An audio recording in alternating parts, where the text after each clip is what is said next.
Bismillahirrahmanirrahim. Assalamualaikum warahmatullahi taala wabarakatuh. Apa khabar semua? Sihat Okey, Muallim harap semua sihat, semua dalam keadaan bersemangat dan sentiasa ceria. Walaupun kita belajar dalam keadaan PKP macam ni, tapi kamu semua sentiasa bersedia untuk belajar benda baharu. Baik, macam biasa, hari ini merupakan sains transisi tahun 2 Syafi'i, dan kita akan mula kelas pada hari Selasa 26 Januari 2021 pada jam 8.30 pagi ini. Okey, kita akan mulakan kelas dengan tajuk penyerapan. Penyerapan ni sebenarnya kita dah ulang kaji dalam bentuk maya. Jadi muallim nak buat pengukuhan ulang kaji semula untuk tajuk ni supaya kamu lebih faham ya. Baik, insyaAllah kita cuba masuk tajuk ni. Sebelum tu kita masuk dengan bacaan doa. Bismillahirrahmanirrahim. Allahumma ftah alaina hikmataka wa anshur alaina min khazaini rahmatika ya arhamar rahimin. Amin ya rabbal alamin. Baik, kita akan masuk tajuk yang kita akan pelajari hari ini, iaitu penyerapan. Baik.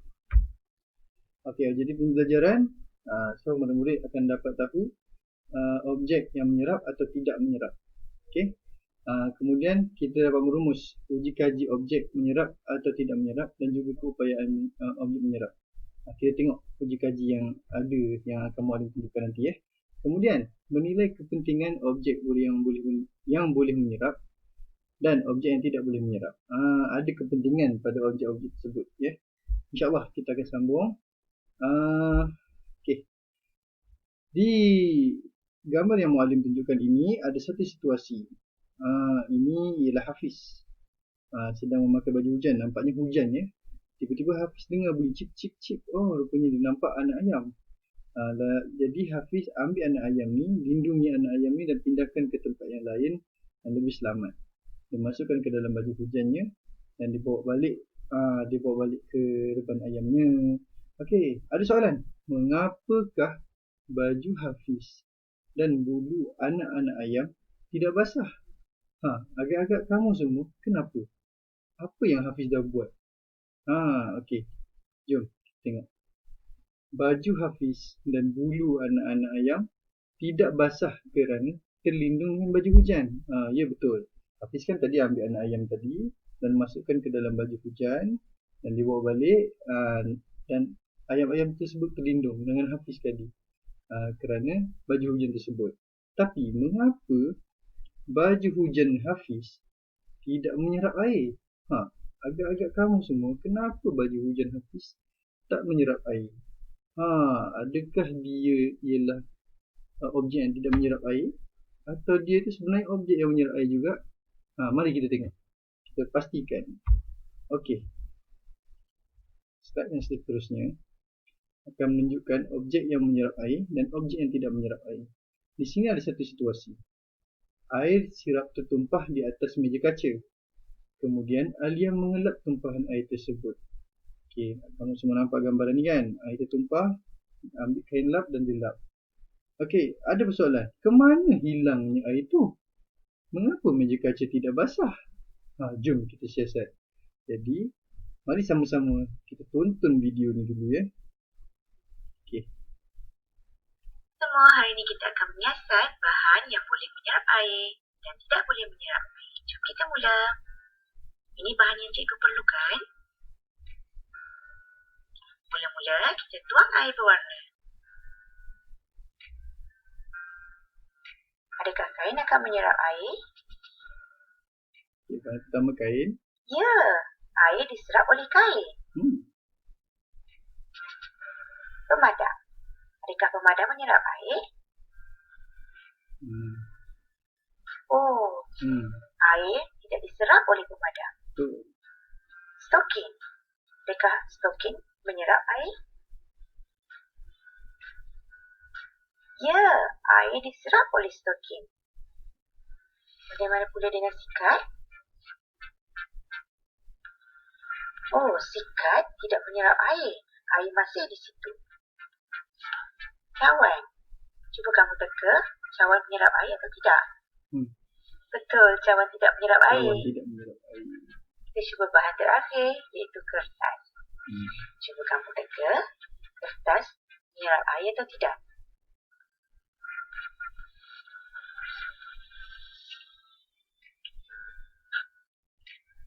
Baiklah, kita tengok. Nampaknya air diserap oleh kertas. Ya, betul. Kertas menyerap air. Baiklah, ini adalah hasil eksperimen kita hari ini. Kamu boleh cuba bahan lain juga. Bye. Kita jumpa lagi. Okey, itu sahaja daripada video tadi. Bermakna ada 6 bahan tadi yang menunjukkan ada bahan yang menyerap air, ada objek yang menyerap air dan ada objek yang tidak menyerap air. Baik. Jadi sebagai kesimpulan daripada video ini menunjukkan bahawa ada bahan yang boleh menyerap air dan ada bahan yang tidak boleh menyerap air. Okey. Jadi daripada situasi tadi ni, meja kaca tidak menyerap air, kain lap pula menyerap air. Terdapat objek menyerap air dan objek tidak menyerap air. Jadi apa yang menyebabkan air ni hilang ialah disebabkan kain tadi. Kain tadi telah menyerap air dan air itu tiada di atas meja kaca. Meja kaca tidak menyerap air. Itulah sebabnya air boleh hilang. Okey. Baik, seterusnya. Mari kita kelaskan objek. Ini rumah Alia. Ini Alia ya. Alia ingin kelaskan objek-objeknya sama ada ia menyerap air dan objek yang tidak menyerap air. Okey, kat sini ada straw, ada gelas kaca, ada sudu logam, pinggan plastik, kain lap, alas kaki, mop dan tisu dapur. Banyak ni. Okey, kamu semua boleh tengok. Okey. Alia mengenal pasti bahawa tisu dapur ialah objek yang boleh menyerap air. Manakala gelas kaca ialah objek yang tidak boleh menyerap air. Mari kita bantu Alia mengelaskan objek itu kepada dua kumpulan. Baik, ini objek menyerap air, ini objek tidak menyerap air. Alia dah dapat tisu dapur menyerap air, gelas kaca tidak menyerap air. Baik, mari kita bantu Alia. Okey, agak-agak kamu semua, mana satu bahan-bahan yang lain yang menyerap air? Okey. Tadi video tadi telah menunjukkan kain merupakan bahan menyerap air kan? Okey, kita letakkan dia, kelaskan di sini. Mana satu lagi? Okey, adakah pinggan? Pinggan adakah menyerap air? Tidak, pinggan tidak menyerap air. Baik. Sudu. Sudu menyerap air atau tidak menyerap air? Sudu menyerap air. Okey. Mop. Mop menyerap air ke tidak? Ya, menyerap air. Biasa kalau air tertumpah, kita biasa gunakan mop macam di sekolah. Okey. Baik. Alas kaki menyerap air atau tidak? Ya, alas kaki menyerap air. Biasanya dia letakkan di bilik air ataupun tandas. Air sekali straw. Adakah straw menyerap air atau tidak? Straw tidak menyerap air. Straw menyalurkan air. Okey. Baik. Itulah bentuk-bentuk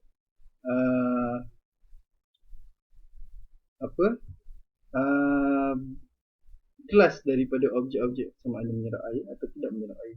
Baik. Jom kita sambung ke halaman seterusnya. Keupayaan objek menyerap air. Okey, kita dah tahu dah objek tu tidak menyerap air dan ada objek yang tidak menyerap air.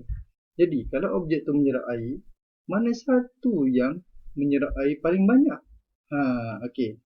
Dekat dalam satu situasi ni, ada dua orang pelajar, dia sedang membanding-bandingkan. Kertas menyerap air, kain juga menyerap air.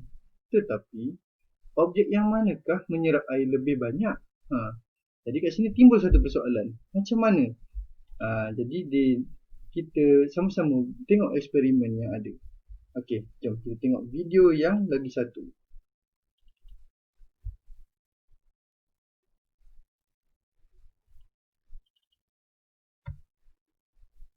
Jus tertumpah di atas meja dapur. Apakah yang perlu saya lakukan? Saya mengesat dengan surat khabar. Mengapa jus tidak diserap sepenuhnya? Saya tiada jawapan.